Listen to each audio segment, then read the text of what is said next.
Good day, everybody. I'll be talking to you this day about fallacy, and I'll be using this book, Critical Thinking, A College Student's Introduction to Logic, authored by Francis Julius and Evangelista, PhD.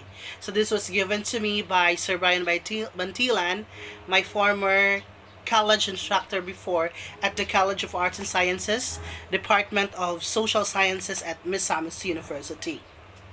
I'll be talking to you what is fallacy. So it's fallacy, Fallacy. So we always go back to history, to etymological definition. We trace the origin of the word when we want to know what's the meaning of the term. So let's know what is fallacy. So it's actually derived from the Latin word phallum, meaning to ear, ERR, not this one, not the breeze. Okay? So to ear or to commit mistake. Why we commit mistakes in ear and reasoning? Because of course, first, maybe our lack of knowledge or lack of information. Second, we violated the rules in cogent, in good reasoning. So, logic or good reasoning has this so called principle, has the rules that we have to follow. The criteria. We have criteria of good claim and the criteria of good length.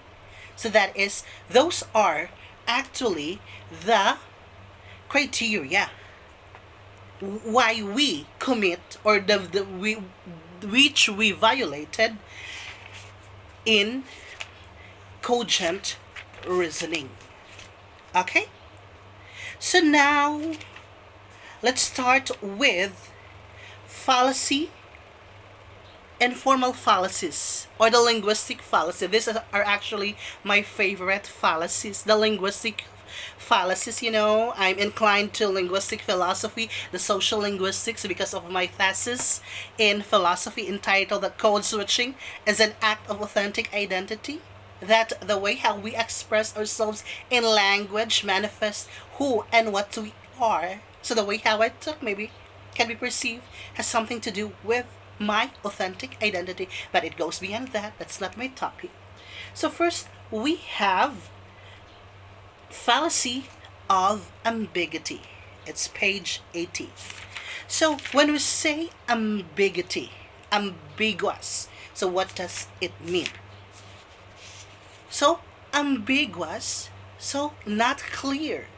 Why not clear? Because maybe the presentation or of the word is not proper, or the use of word maybe is not proper.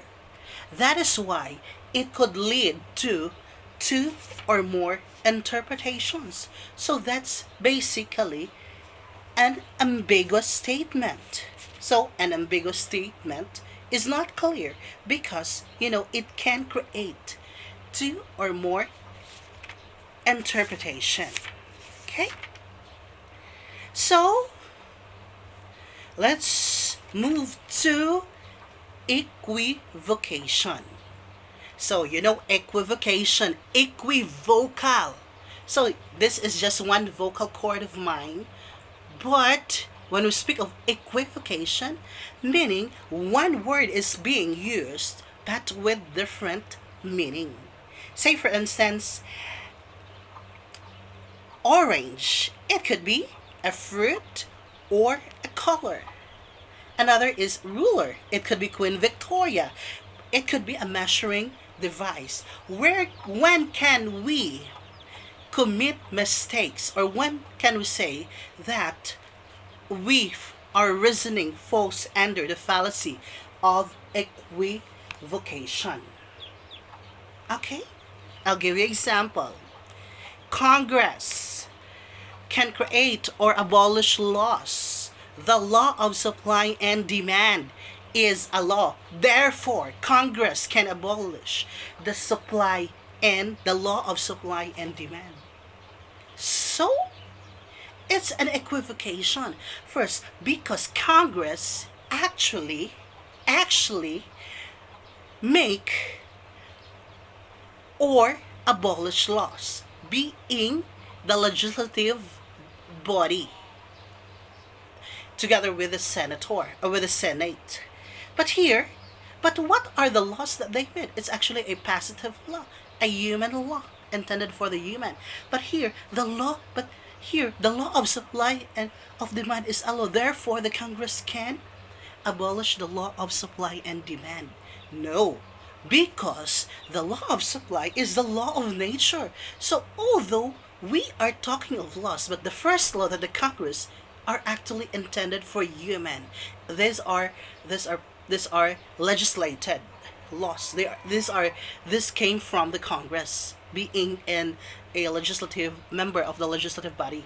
And second, the law of nature. So laws of nature cannot be what? Cannot be abolished, cannot be amended, because these are just found in the nature. The law of gravity, that when you raise an object, it will fall down. The same with you. When you fell in love, so nobody will catch you except the land. So that's the very sad reality. So you commit a mistake because you put or you equalize law of nature and law of human, specifically those laws made by the legislators. Okay? The second fallacy is amphiboly. Okay? So amphiboly, so we are aware of the with the what's this? The misplaced comma, or what's this? The what's this? The dangling modifier. Okay? Okay, it's just a modifier. It's just a punctuation, but it could lead to fallacy of amphiboly. Example: lost and found umbrella of an old woman with a broken leg.